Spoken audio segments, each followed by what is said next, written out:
Episode 587, The Cure. Alex examined Kendall, touching her head while using his inner strength to try to determine what was wrong with her. Finally, he said, "Okay, you should feel better soon."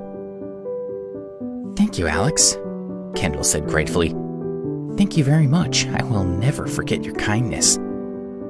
"Don't thank me too much," he said. "I've only eased the symptoms and delayed the frequency of your attacks. I haven't cured you."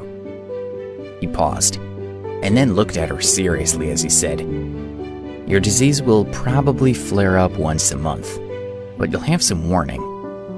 I'm not just helping you out of pity. I have some conditions." "What do you mean by conditions?" she asked suspiciously. "I will suppress your martial arts skills, and you will be an ordinary person from now on, okay?" Alex raised an eyebrow. "Yes," Kendall agreed, with almost no hesitation. Alex nodded and placed his hands on Kendall once again. She could feel something shift inside her, and her body began to shake violently. Then, it was gone, and she relaxed. There was no pain. In fact, she didn't feel any different at all. But when she waved her arm, the movement was like that of an ordinary person, and her martial arts skills and strength were gone. She thought Alex had completely removed her martial arts skills, but in fact, he had simply closed away the ability. If he was willing, her martial arts skills could be restored. She was in awe of his strength and beyond grateful for what he had done for her. "As payment for what you've done for me, please let me stay here," she said. "I'll work in the clinic doing whatever tasks need to be done. Please let me stay." She seemed sincere. Alex studied her carefully, trying not to detect any sign of resentment or subterfuge. In the end, he decided not to answer and simply ignored her request.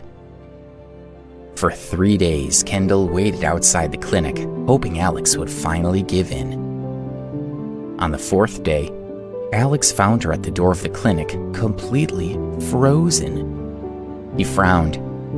He and Sophie had kept an eye on the woman over the past few days, baffled by her behavior. However, now that Kendall appeared to be suffering, Sophie led Kendall into the medical clinic, too kind-hearted to watch her suffer. Kendall pleaded with Alex once again. "Please take me in. I'm homeless."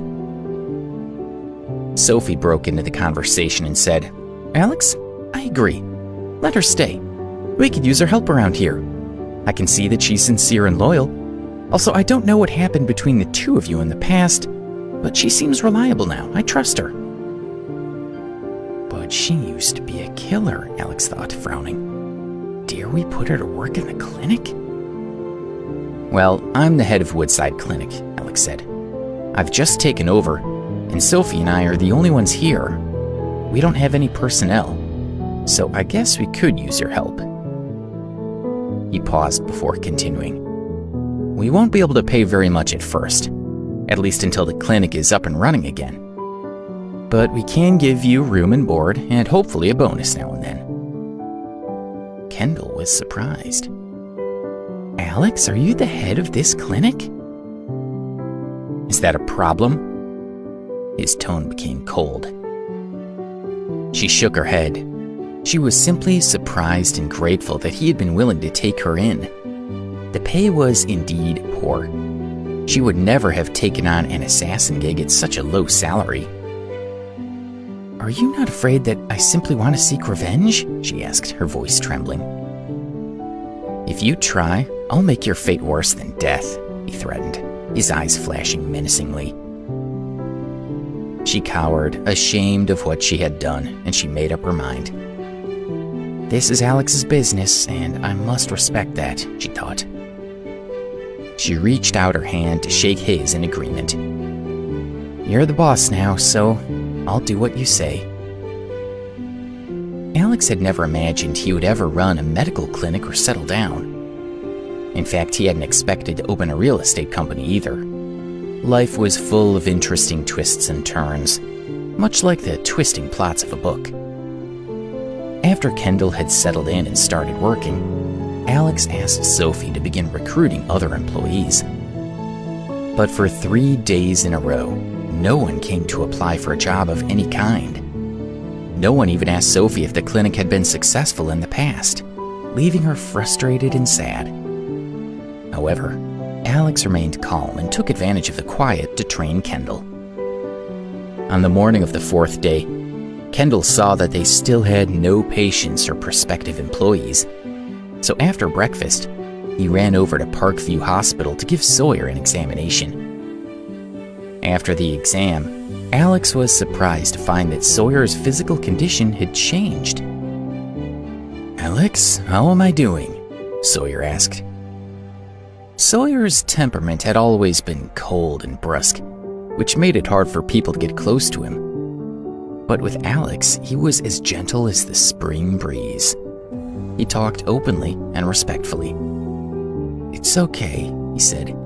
"You can tell me honestly. I can bear it."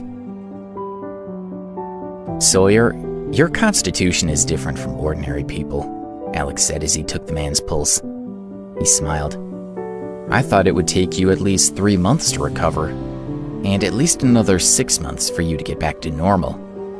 But now, looking at your vitals, it seems your body function has basically recovered.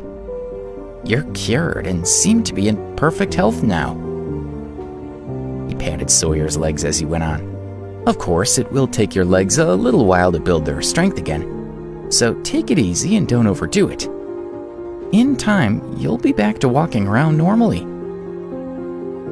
"What fantastic news!"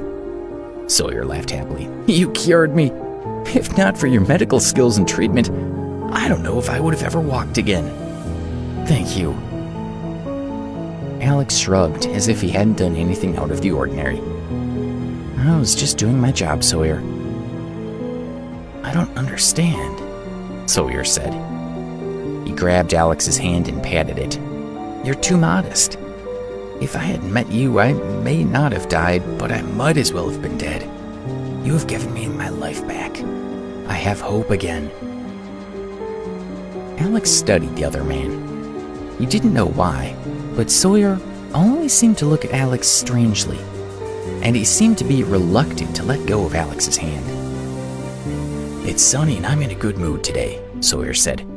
"Alex, would you please take me to the chapel? I'd like to light a candle to express my gratitude for life." Alex nodded. "Sure, I'd be happy to take you there." The hospital had a small chapel on its grounds where visitors, patients, and staff could go to light a candle or sit quietly in a peaceful environment.